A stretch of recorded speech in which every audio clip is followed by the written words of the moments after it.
Hello दोस्तों, स्वागत है आपका हमारे इस चैनल आर के सिविल सर्विसेज स्टडी पॉइंट में।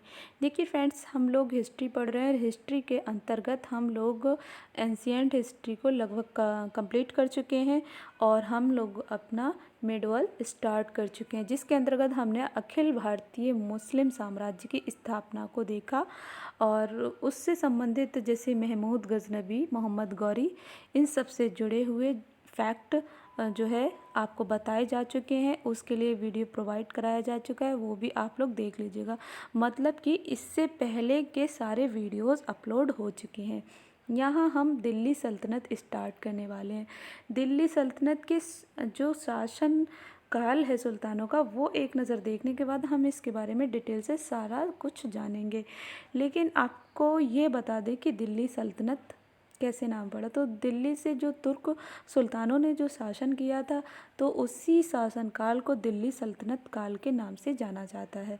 और जिसमें आरंभिक तुर्क सुल्तान, तो एक नज़र ये देख लेते हैं, बाकी इसके बारे में डिटेल से हम लोग पूरा देखेंगे।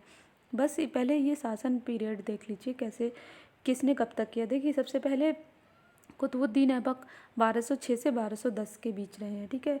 आराम शाह ये जो हैं 1210 से 1211, मतलब बहुत ज़्यादा टाइम नहीं रहा इनका और बहुत कोई उपलब्धियां भी नहीं रही हैं। इल्तुतमिश, इनके बारे में काफ़ी अच्छे से बहुत सारे उपलब्धियां भी देखने को मिलती हैं और इनका टाइम भी काफ़ी ज़्यादा है, 1211 से 1236 तक रहा है। फिर रुकनुद्दीन फ़िरोज़, इनका टाइम बहुत ज़्यादा नहीं रहा है। रज़िया, इनका टाइम भी ठीक ठाक रहा है लेकिन बहुत ज़्यादा नहीं, 1236 से 1240 के बीच इन्होंने शासन किया। फिर बहराम शाह 1240 से 1242 और जो है ये इनका काल है। मसूद शाह ये 1242 से 1246। फिर नसरुद्दीन महमूद ये 1246 से 65, लेकिन इनकी भी बहुत ज़्यादा मतलब एक स्वतंत्र शासक के रूप में इनका भी शासनकाल देखने को नहीं मिलता है। बस ये कि ठीक है, शासनकाल लंबा चला था। बलबन का बहुत अच्छे से काफ़ी जानकारी मिलती है, काफ़ी स्वतंत्र शासक के रूप में इनकी पहचान बनी थी। और जो है बलबन का पीरियड जो रहा है 1265 से 87, इनका लंबे टाइम तक रहा है। और कैकोबाद इनका बहुत ज़्यादा नहीं है, 1287 से 1290। तो ये तो हम आरंभिक तुर्क शासकों के बारे में जानते। इनको गुलाम वंश भी कहा जाता था। और जो है इसके बाद जो वंश स्टार्ट होता है खिलजी वंश, ठीक है। इसके बाद तुगलक वंश और इसके बाद सैयद वंश, इसके बाद लोधी वंश। तो इतने ये वंश रहे हैं। इनका क्रम भी पूछ लेते हैं, लेकिन आज हमारा यहाँ मकसद है जो है पढ़ने का कुतुबुद्दीन ऐबक, ठीक है। तो आज हम कुतुबुद्दीन ऐबक को पढ़ने वाले हैं, फिर आराम सा, और बाकी जितना कंप्लीट हो सकेगा हम उतना करेंगे। फिर अगला, फिर रेगुलर तो चलना ही है, फिर नेक्स्ट डे देखेंगे बाकी। तो चलिए शुरू कर लेते हैं अपना कुतुबुद्दीन ऐबक से डिटेल में। देखिए, कुतुबुद्दीन ऐबक 1206 से 1210 तक इनका शासन रहा है, ठीक है। और जीवन परिचय इनका देख लेते हैं। 1206 में तुर्की गुलाम कुतुबुद्दीन ऐबक मोहम्मद गौरी का उत्तराधिकारी बना। तो जो है ये, इसीलिए इस वंश को गुलाम वंश भी कहा जाता है। तो ये क्या थे? तुर्की गुलाम थे। कुतुबुद्दीन ऐबक मोहम्मद गौरी का उत्तराधिकारी बना। उसकी सत्ता के लिए मान्यता व नियुक्ति 3 वर्ष खलीफा से मिला, इसलिए उसके नाम का कोई सिक्का नहीं मिलता, यानी कि कुतुबुद्दीन ऐबक के नाम का कोई सिक्का नहीं मिलता है। उन्होंने अपने नाम से कोई सिक्का जारी नहीं कराया था। उसे उत्तर भारत का प्रथम मुस्लिम शासक माना जाता है। तो ये फैक्ट बहुत इम्पोर्टेंट है। मेन क्या है, भारत का प्रथम मुस्लिम शासक पूछा जाए तब आप कुतुबुद्दीन ऐबक बताएंगे, ठीक है। तो भारत का प्रथम मुस्लिम शासक जो है कुतुबुद्दीन ऐबक थे। उसने सुल्तान का पद धारण न कर मलिक तथा सिपह सालार के पद से शासन किया, यानी सुल्तान का पद धारण नहीं किया था। उसका राज्याभिषेक लाहौर में हुआ। उसका राज्याभिषेक कहाँ हुआ था? लाहौर में। ये भी फैक्ट बहुत बार पूछा जाता है कि कुतुबुद्दीन ऐबक का राज्याभिषेक कहाँ हुआ था? लाहौर में। राजनीतिक उपलब्धियाँ, ऐबक ने पहले लाहौर तथा फिर दिल्ली को अपनी राजधानी बनाया। उसने साम्राज्य विस्तार से अधिक साम्राज्य सुदृढ़ीकरण पर बल दिया, यानी साम्राज्य की ताकत को मजबूत बनाए रखने पर बल दिया, विस्तार पर अधिक बल नहीं दिया।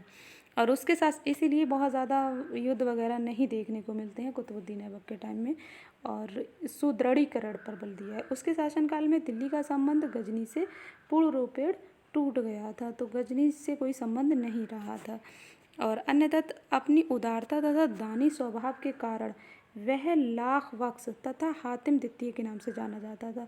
तो एक दो फैक्ट हमें यहाँ से मिल जाते हैं। लाख बख्श के नाम से किससे जाना जाता था? कुतुबुद्दीन ऐबक को। हातिम द्वितीय के नाम से किसे जाना जाता था? कुतुबुद्दीन ऐबक को। तो अपनी उदारता की वजह से।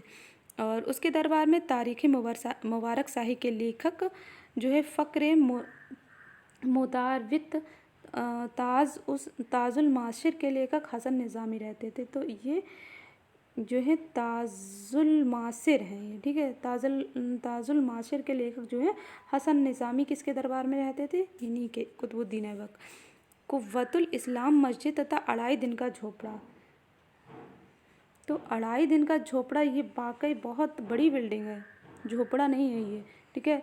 अजमेर में बना हुआ है ये कुव्वतुल इस्लाम मस्जिद तथा 2.5 दिन का झोपड़ा के निर्माण का श्रेय ऐबक को ही है, ठीक है। तो पूछा जाता है 2.5 दिन का झोपड़ा और कुव्वतुल इस्लाम मस्जिद किसने बनवाई थी? ऐबक ने बनवाई थी। और इन मतलब 2.5 दिन के झोपड़े के बारे में ये भी कहा जाता है कि ये 2.5 दिन में बनकर तैयार हो गया था। तो कुछ ऐसी बातें हैं, लेकिन सच्चाई क्या है वो नहीं मतलब एकदम क्लियर नहीं कहा जा सकता। मगर हाँ, इसका नाम 2.5 दिन झोपड़ा है, कुव्वतुल इस्लाम मस्जिद। ये दोनों कुतुबुद्दीन ऐबक। शेख ख्वाजा कुतुबुद्दीन बख्तियार काकी की स्मृति में कुतुब मीनार का निर्माण कार्य इसी के समय आरंभ हुआ, लेकिन इल्तुतमिश के समय पूरा हुआ था। तो जो कुतुब मीनार का निर्माण भी इन्हीं के टाइम में आरंभ हुआ था और इल्तुतमिश के समय पूरा हुआ था। फिरोज शाह तुगलक ने भी उसमें कार्य कराया था, तो उसमें काफ़ी लोगों का योगदान रहा है। 1210 में चौगान खेलते समय घोड़े से गिरने के कारण ऐबक की मृत्यु हो गई। ऐबक का मकबरा कहाँ है? लाहौर में है। तो इनका मकबरा भी लाहौर में है और इनका राज्याभिषेक भी वहीं हुआ था, लाहौर में। तो ये बात भी आप लोग याद रखिएगा। और इनकी मृत्यु 1210 में कैसे हुई थी? चौगान, पोलो खेलते समय। देख लेते हैं आगे।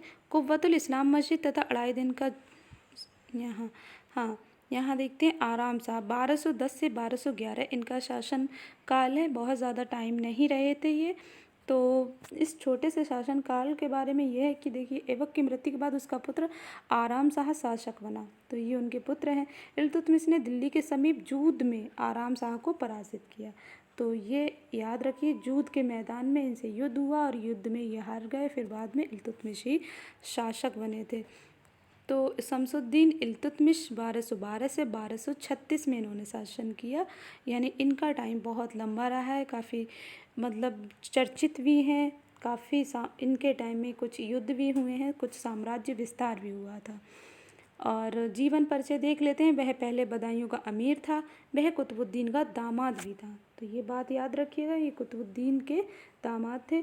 उसने तुर्कों द्वारा उत्तर भारत की विजयों का वास्तविक संगठन करता माना जाता है। तो इल्तुतमिश को ही तुर्कों द्वारा उत्तर भारत की विजयों का वास्तविक संगठन करता माना जाता है। और वह इलवरी जनजाति का तुर्क था, ठीक है। और 1228 में उसे बगदाद के खलीफा का अधिकार पत्र मिला। तराइन के मैदान में इल्तुतमिश ने यल्दौस को पराजित किया।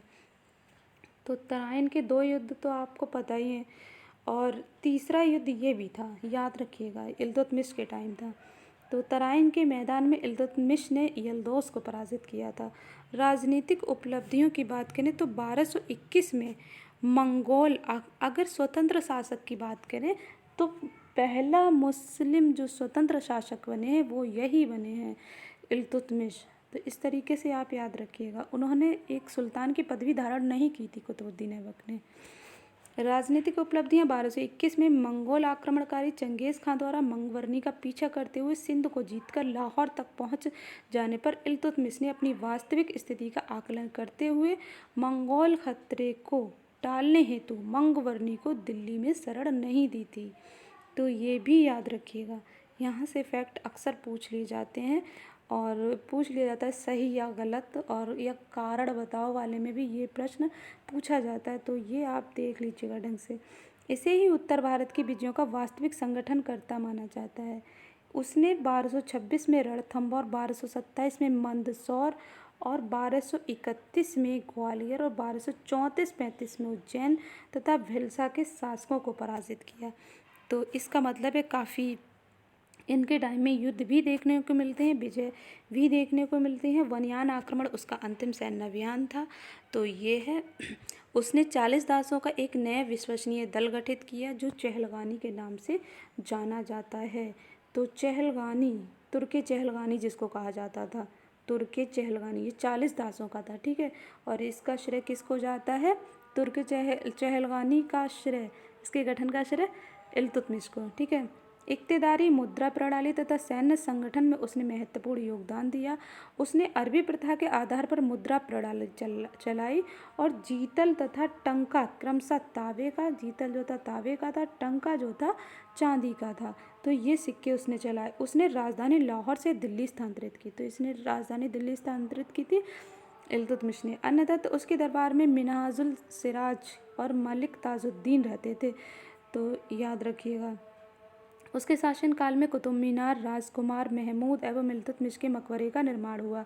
तो कुतुब मीनार इनके टाइम में भी बनी, राजकुमार महमूद एवं इल्तुतमिश के मकबरे का निर्माण हुआ। तो ये इनके बारे में ज़रूरी फैक्ट हो गए। अब आगे हम पढ़ लेंगे रुकनुद्दीन फिरोज। तो इसको भी आज ही देख लेते हैं, फिर बाकी हम कल देखेंगे। इल्तुतमिश ने अपने जीवन काल में पुत्र नासिरुद्दीन महमूद को उत्तराधिकारी बनाया था, लेकिन महमूद की अकस्मात मृत्यु के बाद